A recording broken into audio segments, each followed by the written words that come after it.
La politique, c'est simple, hein. Faut simplement se lever, réparer un rétroprojecteur, et on finit député. En l'occurrence, je ne l'avais pas réparé non plus, celui-là. Ça n'avait pas marché. Bon, je suis ravi d'être avec vous. C'est assez émouvant pour moi, effectivement, de voir tout ce monde.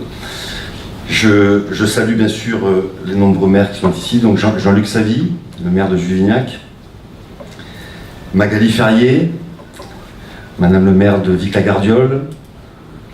Nous avons aussi Christophe Durand, le maire de Mireval, Gérald Canovas, le maire de Ballaruc-les-Bains. On essaie d'oublier personne, parce que sinon c'est embêtant. C'est la première fois. Jacques Martinier devait être là, mais je crois qu'il n'est pas là, mais il s'est excusé. Norbert Chaplin est représenté par monsieur. Et je crois que j'ai fait le tour. Jean-François Audrin, Philippe, je ne sais pas s'il est là. Il n'est pas là. Voilà. Je salue bien sûr ma collègue que j'adore, Patricia, que je connais depuis très peu de temps. Mais je crois que ça a matché, comme on dit. Hein. Très rapidement, on se ressemble. Voilà, merci d'être là. Et je salue aussi les forces de l'ordre qui sont venues. Je salue tous les marcheurs. Je salue Raymonde de Selleneuve. Elle est là. Je salue Éric de la Croix d'Argent qui est là. C'est pas grave. Rassurez-vous, je vais pas saluer tout le monde. Fred de... Alors, il est de Mireval, mais on ne sait pas trop d'où il est. Hein. Il est un peu de Mireval. Là. Je salue ma foule. En fait, je salue tout le monde. Je suis vraiment ravi que vous soyez tous là. Je vais essayer de faire rapide. On m'a dit qu'un discours politique, au bout d'une demi-heure, ça lâchait. Donc, j'ai ma femme qui, normalement, me fait des petits signes quand je serai trop long. Je vais... Bon, alors ça s'appelle des vœux, mais je vais pas, les vœux, ça va être à la fin. Hein. Je vais surtout parler de ce qui s'est passé depuis 6 mois. Gilles a résumé le parcours d'En Marche, je ne reviendrai pas dessus. J'ai toujours souhaité que dans mes réunions publiques, et je continuerai à le faire, il y ait des intervenants avant moi, parce que j'estime que, avant tout, c'est une équipe qui travaille avec moi. Et Gilles, c'est un petit peu mon mentor, mon compagnon de route depuis le début. Il partage avec moi toute son expérience, pas forcément politique, mais plutôt son expérience à l'étranger. Dans ce classement, j'ai été rapporteur pour une résolution européenne. J'en suis ravi. Une résolution européenne, c'est une position officielle de l'Assemblée nationale vis-à-vis d'un sujet de l'Europe. Ce n'est pas juridique. Je vous en parlerai tout à l'heure rapidement, mais je pense que c'est important de donner ces petits détails. Donc j'ai fait 43 amendements. Parmi ces 43 amendements, il y en a eu 3 qui ont vraiment un sens, je vous les expliquerai tout à l'heure. Et les 43 autres, c'était des petites corrections de texte. On a changé un mot, voilà.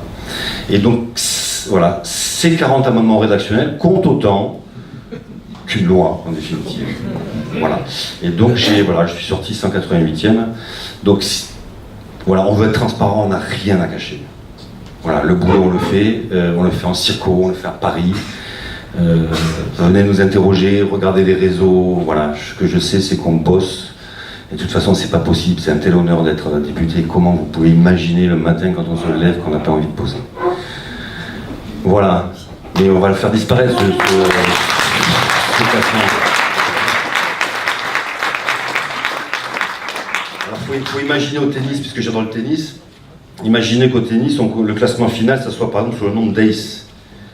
Donc je vous annonce que le numéro 1 mondial 2017, c'est John Isner. Voilà. Bon, sur ce, je vais parler donc un petit peu de ce que je fais à Paris. Qu'est-ce que je fais à Paris? Donc je suis à la commission Affaires économiques. En commission Affaires économiques, on traite de beaucoup de sujets. Je me suis surtout, pas spécialisé, mais voilà, j'ai surtout travaillé sur le logement. Gilles parlait de 2 axes dans lesquels je me suis investi plus particulièrement. Il y a effectivement la défense et la protection des TPE-PME, ça c'est un petit peu lié à mon parcours. Mais il y a aussi effectivement les sans-abri. Alors c'est quelque chose qui m'a toujours touché, je suis un Montpelliérain. et de voir effectivement des gens dans la rue avec des parcours difficiles. On ne choisit pas d'être dans la rue, hein, il faut quand même l'entendre. Voilà, c'est un combat que je vais essayer de mener après des années d'échecs, hein, depuis l'appel de l'abbé Pierre, ça n'a pas trop évolué. Donc j'ai fait le choix bien d'aller voir tous les acteurs pour bien comprendre le problème. Il ne suffit pas de dire on arrête, on ne veut plus de sans-abri, on met des sous. Il faut aller les rencontrer. Donc avec mon équipe, notamment avec Najla, on est allé voir les acteurs, les associations, les centres d'hébergement, j'ai discuté avec les sans-abri, et c'est un problème qui est très très compliqué. Il ne faut pas mentir aux Français. Les parcours sont très très différents. Il y a des gens dans la rue qui effectivement ont subi des traumatismes psychologiques. Il y a des gens qui sont malades. Il y a des gens qui se sont fait, qui ont eu des malheurs dans leur vie. Ça peut être des femmes battues. Il y a des gens qui veulent revenir dans le système, qu'il faut accompagner, qu'il faut aider. Donc on ne peut pas trouver des solutions comme ça en 2 secondes. Ce qu'on souhaite faire, nous, c'est essayer de personnaliser tout ce parcours-là. Il y a des gens aujourd'hui qui ont besoin d'être dans des centres d'hébergement, donc d'urgence, et qui vont avoir du mal derrière à retrouver une vie dans la société. Il faut l'entendre. Il faut être capable de dire que ces centres d'hébergement d'urgence, mais c'est peut-être une fin pour certaines personnes. Parce qu'aujourd'hui, ils n'ont pas les capacités psychologiques, ni le mental, de retrouver une vie dans la société. Donc je vais continuer ce travail. Ce travail, je l'ai mené de mon côté, mais en parallèle avec la métropole, avec Philippe Sorel, qui a donc déposé ce qu'on appelle un appel à manifestation d'intérêt pour qu'on soit donc sélectionné parmi les 15 territoires français pour qu'on puisse mettre en place le programme donc, de logement, ce qu'on appelle le logement d'abord, pour que Montpellier soit en fait une ville pilote, donc avec des moyens supérieurs, des moyens accélérés, afin de mettre en place ce logement d'abord. Il faut savoir que sur Montpellier, comparé à Toulouse, nous avons environ, alors les chiffres ont peut-être changé, une place d'hébergement sur 1000, donc un centre d'hébergement d'urgence, pour 1000 habitants. À Toulouse, c'est 5. Et la moyenne en France, c'est 6. Ce retard, il faut qu'on le comble. Mon deuxième sujet, c'est les TPE et les PME. Et là, je vais faire un petit peu le protecteur. On traite en marge de geeks, de start-upers. Effectivement, moi aussi, ça commence à me saouler un peu de parler des start-up. Pourtant, j'ai travaillé dans le numérique. Je crois qu'il ne faut pas oublier les TPE et les PME. La fracture numérique, elle concerne beaucoup plus les TPE et les PME, voire les PMI, que les start-up. Par définition, une start-up, ça soit une durée de vie très faible, ça disparaît au bout d'1-2 mois, donc c'est même pas comptabilisé dans les statistiques de création, soit ça décolle. Et en général, quand ça va vite, ne vous inquiétez pas, moi, voilà, il y a beaucoup derrière de financiers, enfin, ils sont vraiment beaucoup aidés. Et malheureusement, souvent, ça finit à l'extérieur, donc par des rachats, par la Chine, par les Américains. Donc mon action, moi, je vais la mettre pour que les vrais TPE, les TPE françaises, les PME qui n'ont pas fait le pas d'aller vers Internet, parce qu'aujourd'hui, c'est primordial d'aller, puissent enfin le faire. Voilà. Et je pense, je fais une autocritique au niveau du gouvernement, j'essaierai d'en parler à Bruno Le Maire et à Mounir. Il faut être très attentif aux TPE et aux PME. C'est le cœur de l'activité, c'est comme ça qu'on va faire baisser le chômage. Et aujourd'hui, c'est 2/3 des créations d'emplois. Donc voilà mes 2 sujets de prédilection. Je vais ne pas faire que ça dans mon mandat, mais donc les sans-abri et les TPE et les PME. Donc ma fameuse résolution européenne, effectivement, j'étais assez content d'être donc rapporteur. Le travail a été fait en commission Affaires européennes. Hein. Donc le sujet, c'est l'ouverture du marché unique européen du numérique en Europe. Hein. Donc, je ne vais pas rentrer dans les détails techniques parce que c'est pas passionnant. Moi, dans cette résolution, les 3 amendements dont je vous parlais, ça a été de rajouter une dimension protectrice pour les personnes vulnérables. Ouvrir Internet, c'est bien. Créer des nouveaux champions en Europe, c'est très bien. Mais ça ouvre des risques. Et il faut protéger les citoyens. Donc j'ai 3 thèmes que j'ai mis en place donc, sur cette résolution, que je vous invite à regarder. La première, c'est le cyberharcèlement. C'est un sujet tabou, il ne faut plus que ce le soit. J'étais à Saint-Georges-d'Orc à l'école lundi dernier, j'en ai parlé aux maîtresses, elles ne savent pas trop comment l'aborder, elles l'abordent avec les enfants, mais pas avec les parents. Il faut qu'il y ait un choc psychologique. Moi, ce que je souhaite, c'est que demain, les enfants qui font des petits likes en suivant des harceleurs, cachés derrière l'ordinateur, fassent l'inverse, dénoncent, deviennent des héros qui prennent leur courage et qui dénoncent ces harceleurs. Parce que c'est un mal qui va, à mon avis, s'intensifier et peut détruire des vies très rapidement. Donc le cyberharcèlement, c'est le premier sujet. Le second sujet, c'est ces fameuses plateformes. Je viens du monde du numérique, j'ai travaillé avec Google, j'ai gagné de l'argent avec Google, oui, j'ai gagné de l'argent avec Google, mais on ne peut pas accepter que Google gère et monopolise les moteurs de recherche et notre vision d'Internet. Donc il faut, non pas comme l'a souhaité Julien Drey, je ne sais pas si vous avez vu ça, mais des fois je me dis qu'on tombe un petit peu sur la tête, Julien Drey a proposé de donner aux majeurs la somme de 50 000 € en faisant payer les GAFA. Ça, c'est toute la politique que je ne supporte pas. Voilà, démagogique, populiste, impossible à mettre en place. Faire quoi? Faire devenir des rentiers d'un gamin de 18 ans, lui donner 50 000 €. Ça veut dire quoi? Que des gens de 40 ans, ils ne sont pas sur Internet? Que des gens de 80 ans, ils ne sont pas sur Internet?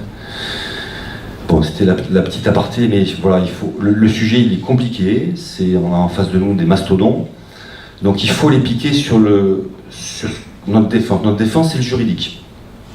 Moi, j'accepte pas aujourd'hui que sur un moteur de recherche, déjà qu'on nous l'impose, sur un smartphone, sur un ordinateur. J'accepte pas non plus quand on fait une recherche, ou quand des enfants font des recherches, qu'on puisse tomber sur du contenu odieux, pornographique, sur une première page.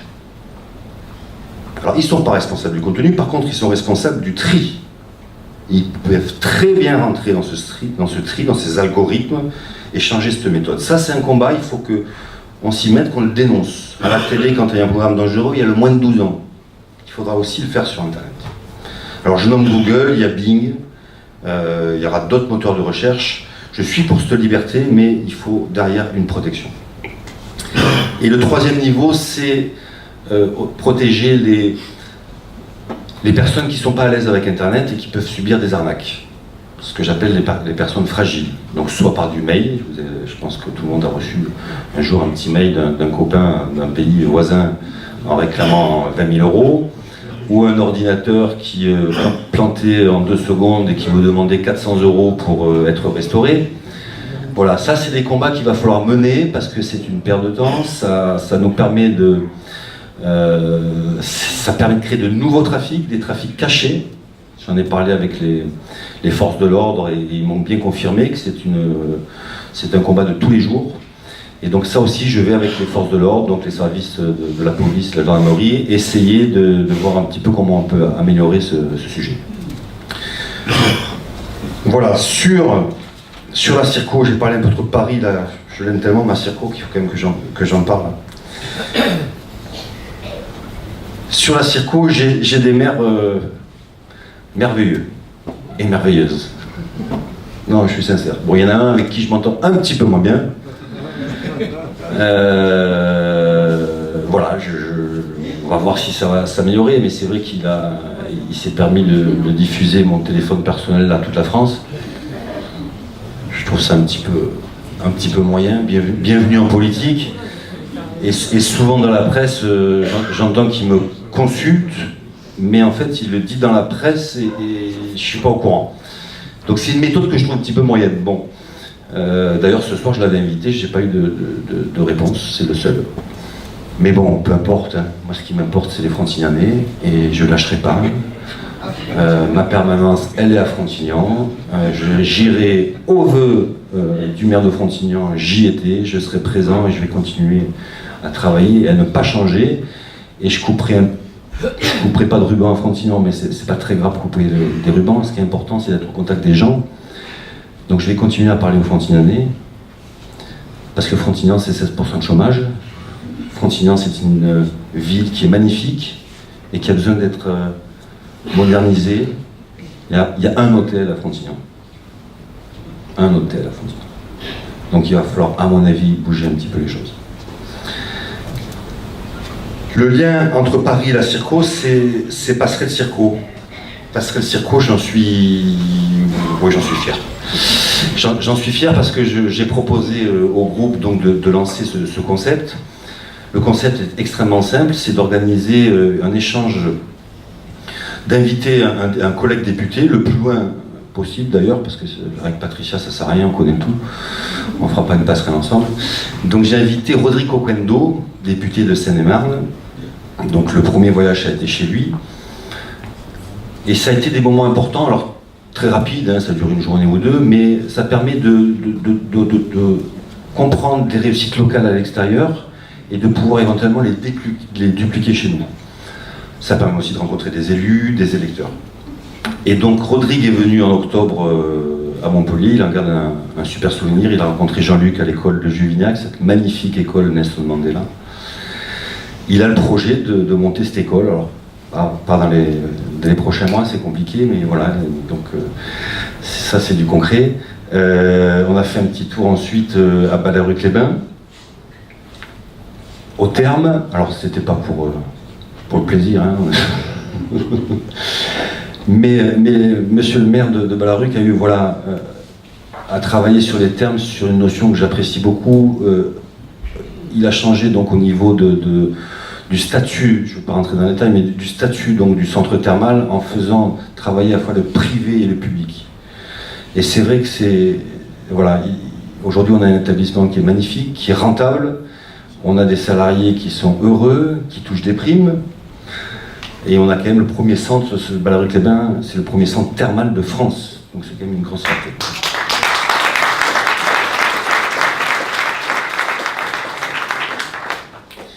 On a d'autres perles en circo. On a bien sûr le muscat doux, le muscat de Mireval et celui de Frontignan.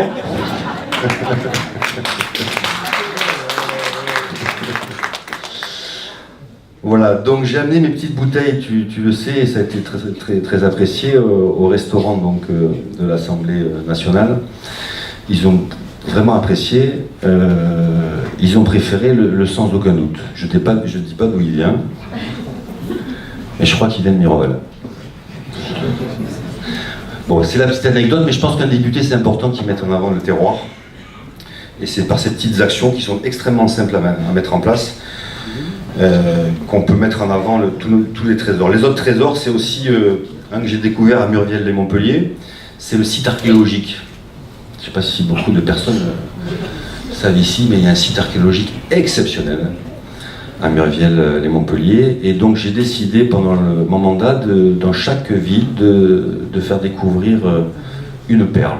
Voilà, donc la première perle, c'est Sabine qui va s'en occuper, c'est ce site archéologique qui date de l'âge de fer, avec donc une société qu'on est en train de découvrir puisque les fouilles continuent.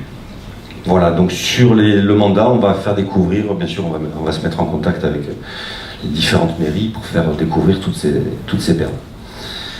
Et de faire des lois aujourd'hui, depuis 30 ans, on fait des lois non pas pour les gens qui ont envie de bosser, mais on fait des lois pour ces patrons voyous et ces salariés qui n'ont pas envie de bosser.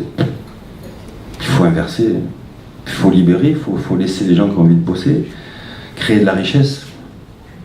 Pourquoi je veux qu'on crée cette richesse? Parce que cette richesse, c'est cette valeur ajoutée qu'on va pouvoir mettre au profit de la justice sociale. Être de gauche et de droite, ça peut paraître complètement absurde, mais pour moi c'est tellement évident. Comment distribuer de l'argent qu'on n'a pas? Créons de la valeur ajoutée. Quand on est derrière des obligations, c'est tout à fait normal.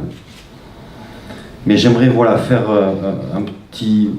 Il ne faut pas caricaturer les patrons. Moi, dans ma vie de chef d'entreprise, pendant 22 ans, chaque fois que j'ai créé un emploi, j'étais heureux. Très stressé, mais j'étais heureux.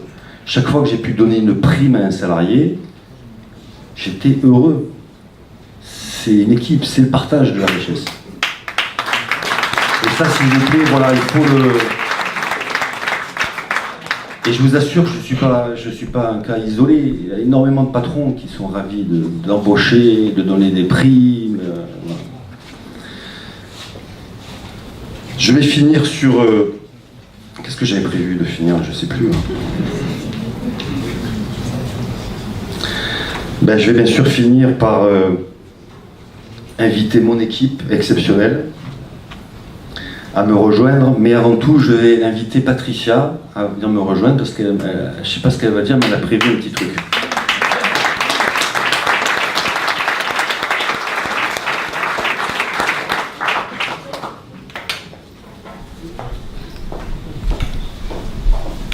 Sylvain Velay.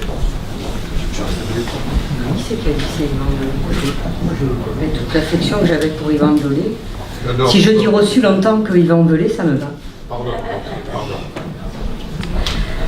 Non, simplement j'ai demandé la parole à Nicolas, pas pour le féliciter, parce que vous l'avez fait tous très bien, mais parce que Nicolas, on ne se connaissait pas.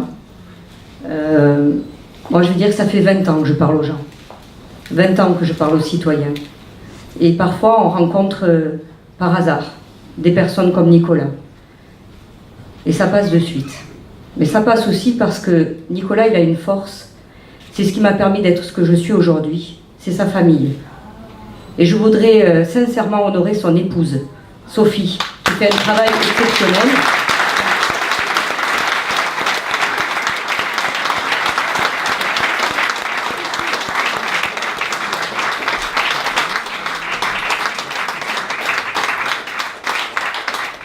Voilà, moi je sais que sans ma famille, sans mon mari, je ne pourrais pas faire ce que je fais aujourd'hui. C'est difficile, on ne va pas se plaindre, on est très heureux d'être député. Mais moi quand j'arrive à Paris le dimanche soir, j'allume la lumière de mon bureau et en face, j'ai la chance d'avoir un couple magnifique, c'est ces deux-là. Voilà, et on se fait coucou. Et on se parle par la fenêtre, et parfois ils viennent boire un café, et on discute de tout et de rien. Et je crois que c'est ça aussi la vie. On est des gens normaux, on a besoin de continuer à être comme vous tous. Et si jamais vous voyez que je change, eh bien vous venez me taper dessus parce que moi, je ne supporterai pas. Voilà.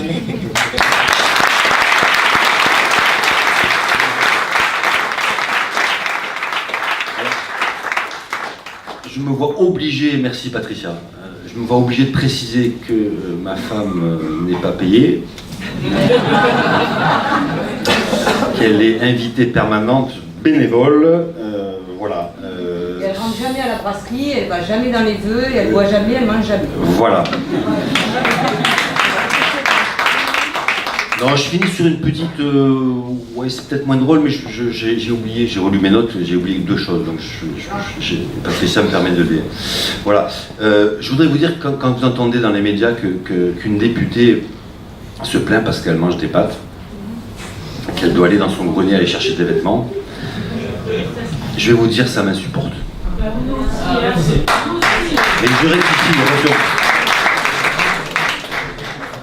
Ce qui m'insupporte, parce que je pense que les propos sont vrais, c'est que cette députée, elle n'a rien à faire chez nous. Et si elle a le courage de dire, parce qu'elle a l'affaire off, quel est le courage de le dire? Et moi, je l'invite à démissionner, à laisser la place à des gens qui sont motivés et de se plaindre quand on touche 5 700 €. Voilà notre salaire, on n'a rien à cacher. On touche 5 700 € net par mois, on va se plaindre parce qu'on mange des pâtes, c'est insupportable.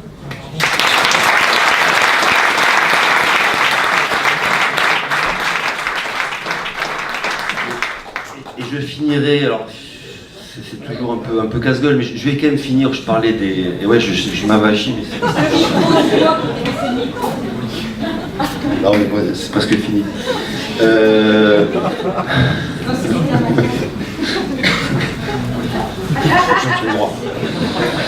Non, je voulais donner un tout petit... Il y a une autre histoire qui est passée dans le milieu héroltais, ça a été l'attaque qu'il y a eu sur quelqu'un que j'aime beaucoup, que j'ai découvert, qui s'appelle Maril Vignal, qui fait un gros boulot, qui est la fille de Patrick Vignal et qui s'est fait attaquer parce que ces histoires de liens familiaux, alors que c'est son métier d'être attaché parlementaire, et on l'a attaqué parce qu'elle travaille pour d'autres députés. Et, alors la transparence est très bien, mais il faut une limite quand même. C'est son métier, donc son père est député, bon, je veux dire qu'elle n'a pas choisi, elle a peut-être été influencée, mais laissons-la travailler, cette Marie.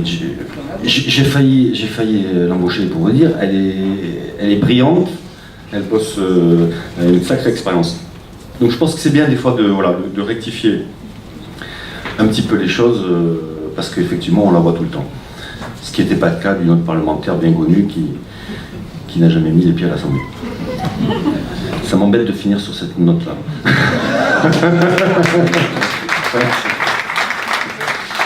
Bon, une équipe, un député, c'est surtout une équipe, donc je vais demander à mon équipe de me rejoindre. Alors Arnaud est excusé, il n'a pas pu venir. Je vais demander donc à ma suppléante Sabine Cotreau de me rejoindre.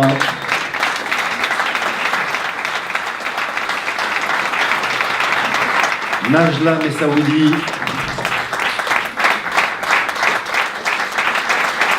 Gilles Herviot,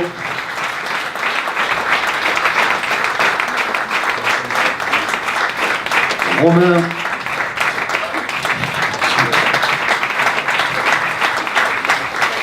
et Sophie, et Olivier. Olivier, c'est horrible ce que je viens de faire. C'est terrible.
Christopher, à toi de jouer. Merci à toi.